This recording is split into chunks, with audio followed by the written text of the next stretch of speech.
Everyone, आपके अपने YouTube channel teach commerce में आपका स्वागत करते हैं। जैसा कि हमारा अकाउंटेंसी का क्लास चल रहा था, अकाउंटेंसी में हमारा चल रहा था आपको बताते हैं एक बैलेंस शीट, एक बताते हैं स्टेटमेंट ऑफ एप्रोप्रिएशन अकाउंट, एक बताते हैं statement of profit and loss.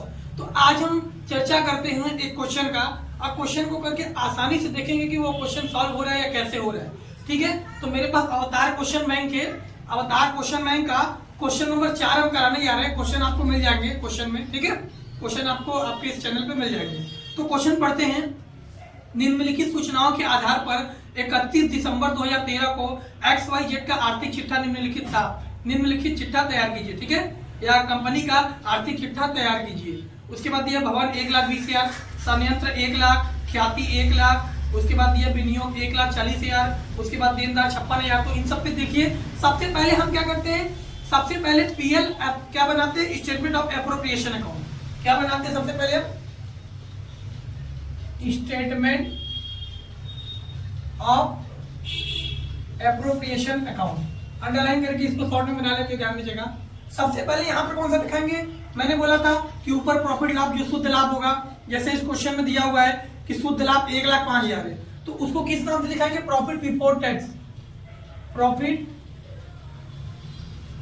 Before tax कितना है, 1,05,000। उसके बाद और क्या क्या इसमें देखते थे, याद करिए, जो प्रोविजन रहता था उसको घटा देते थे। तो देखिए जरा क्वेश्चन अगर समायोजन पढ़ेंगे तो आयकर के लिए प्रावधान 4,000 रुपए है, यानी 4,000 टैक्स घटा देंगे, माइनस कर देंगे प्रोविजन फॉर टैक्स।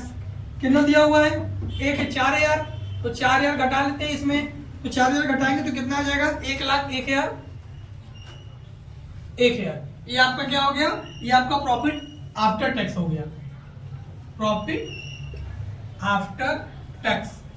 अगर ये प्रॉफिट आफ्टर टैक्स हमको क्यों निकालना पड़ा, क्योंकि इसमें टैक्स दिया था, पहले बिफोर टैक्स दिया था, फिर टैक्स को घटा दिए, तो हमारा क्या आ गया, आफ्टर टैक्स।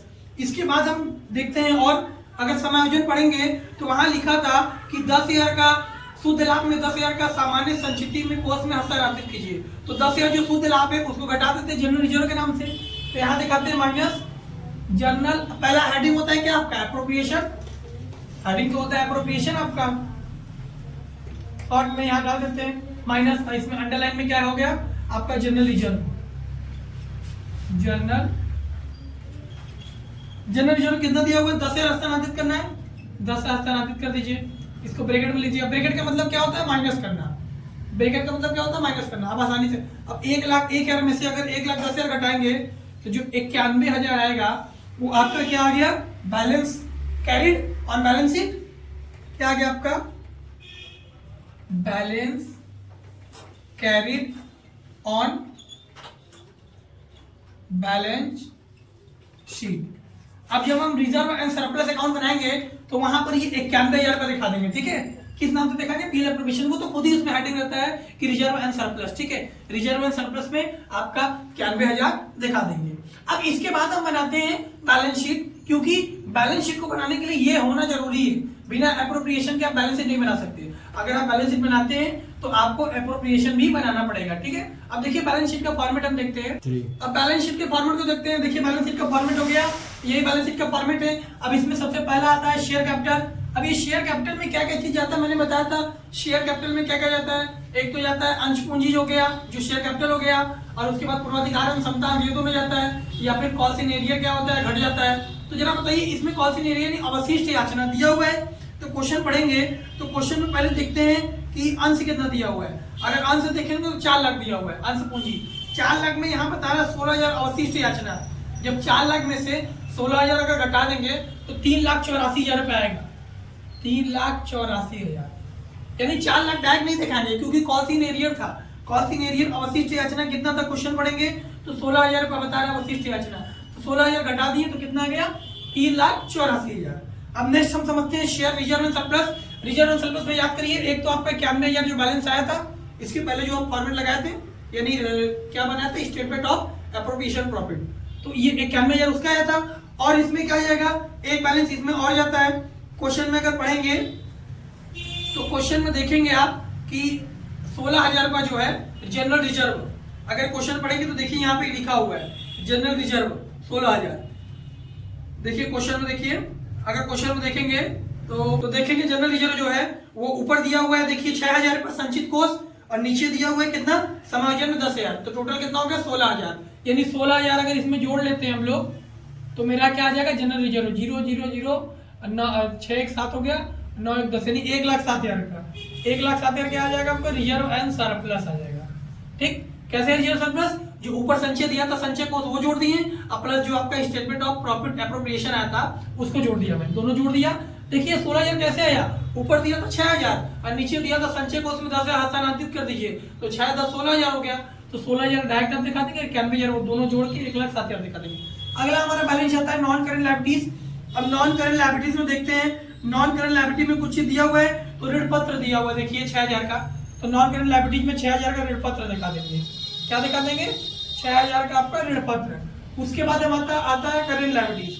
अब करेंट लायबिलिटीज में हम देखते हैं करेंट लायबिलिटीज में क्या क्या चीजें गई हुई है, तो करेंट लायबिलिटीज में देखिएगा, तो करेंट लायबिलिटीज में क्या क्या हमारा बचा हुआ है, करेंट लायबिलिटीज में, तो करेंट लायबिलिटीज में जो ट्रेड क्रेडिटर है, यानी क्रेडिटर जो दिया है लेनदार, और क्या दिया आपका टैक्स जो 4,000 था, तो लेनदार कितना दिया 1,14,000, आपका लेनदार देखेंगे तो 1,14,000 दिया है, और जो टैक्स दिया 4,000, तो 1,14,000 में अगर 4,000 जोड़ देंगे तो 1,18,000 आ जाएगा, यानी 1,18,000 आपका क्या आ गया, वो आपका करेंट लायबिलिटीज आ गया। ठीक, करेंट लायबिलिटीज मैंने बता दिया, लेनदार जाता है, लेनदार हो गया, और आपका जो नीचे जो टैक्स दिया था कर ऊपर, ठीक है, तो 4,000 जो कर दिया था वो इसी में जाता है, जोड़े जाएगा। ठीक है, तो टोटल हो जाएगा 1,18,000। अब हमारा ये तो एसेट्स लायबिलिटीज पूरा कंप्लीट हो गया। अगर इसको जोड़ेंगे लायबिलिटीज में, लायबिलिटीज अगर इसको जोड़ेंगे तो अगर देखिए जोड़ लीजिए, जोड़ेंगे तो आपका आएगा टोटल 6,15,000, 6,15,000 आपका लायबिलिटीज हो गया। अब हम एसेट्स भी देखते हैं, अगर मेरा बराबर आ गया तो हमारा सवाल सही, नहीं तो गलत। पहला है एसेट्स में non current assets, non current assets में आपका टेंजिबल एसेट्स, टेंजिबल यानी मूर्त संपत्ति। देखिए कौन कौन सा टेंजिबल एसेट्स है, सबसे पहले आपका भूमि है, उसके बाद प्लांट है, उसके बाद मोटर कार है, उसके बाद फर्नीचर है, इन सब पर समायोजन निकाला है। ठीक है, जरा भूमि पर देखिए कितना परसेंट बोला है, 5%, तो 1,20,000 का 5%, 12 6,000 पर घटाएंगे तो 1,14,000 आ जाएगा। उसी तरह प्लांट का 1,00,000 है, 10% निकालेंगे 10,000, 90,000 आ गया। उसी तरह 16,000 जो है आपका मोटर कार, और उस पर 2,400 समायोजन कट गया, तो 13,600 आ गया, यानी डिप्रिसिएशन कट गया। उसके बाद आपका फर्नीचर है 12,000, फर्नीचर का आप निकालेंगे 15%, तो आपका 1,800 कट जाएगा, तो 10,200 आएगा। तो टोटल जब आप डिप्रिसिएशन घटाने के बाद बैलेंस दिखाएंगे 2,27,800, तो यहाँ कितना दिखा देंगे 2,27,800, ये आपका हो गया, ये आपका हो जाएगा आपका टेंजिबल एसेट्स। अब इनटेंजिबल एसेट्स में देखते हैं, इनटेंजिबल एसेट्स में कुछ चीज है, तो इनटेंजिबल एसेट्स में फिलहाल केवल गुडविल है। गुडविल कितना दिया हुआ है देखिए क्वेश्चन में, अगर क्वेश्चन में पढ़ेंगे तो भवन मुंजी ख्याति 1,00,000 देखिए दिया हुआ है स्टार्टिंग में, ख्याति 1,00,000, तो यहाँ पर दिखा देंगे इंटेंजिबल एसेट्स यानी ख्याति क्या होगा 1,00,000, और ख्याति में कुछ बोला नहीं था। अब हमारा आता है non current investment, non current investment है विनियोग। देखिए विनियोग कितना 1,40,000 है, और विनियोग में कुछ बता नहीं रहा था क्योंकि नॉन करेंट इन्वेस्टमेंट में केवल इन्वेस्टमेंट जाता है, तो ये कितना हो गया आपका, ये तो ये हो गया। ये नॉन करेंट इन्वेस्टमेंट में आपका विनियोग कितना दिया हुआ क्वेश्चन करेंगे तो 1,40,000, यहाँ 1,40,000 विनियोग दिखा देंगे। ठीक, और देखते हैं करंट एसेट्स। करंट एसेट्स में क्या क्या बचा हुआ है ध्यान दीजिएगा।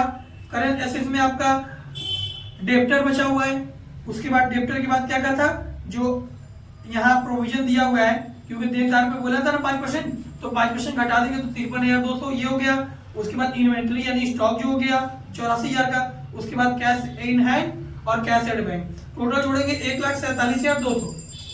तो निकाल लीजिएगा करंट एसेट्स में 1,47,200। अब इसको जोड़ेंगे 8 2 10 0 0 0 7 7 14 15 5 80 4 4 8 2 10 1 11 2 3 5 1 6 आ गया 6,15,000। तो ये 6,15,000 आपका लायबिलिटीज आ गया और 6,15,000 आपका एसेट्स आ गया। अब इसको टोटल अगर टैली करेंगे तो आपका पूरी तरह क्लियर हो जाएगा। ठीक है, तो ये बैलेंस शीट का क्वेश्चन था जो मैं फॉर्मेट परसों बताया था, उस बैलेंस शीट पे मैंने एक क्वेश्चन करा दिया। अब इसके बाद हम स्टार्ट करेंगे प्रॉफिट एंड लॉस स्टेटमेंट, यानी statement of profit and loss. तब तक लाइक कीजिए, सब्सक्राइब कीजिए। थैंक्स।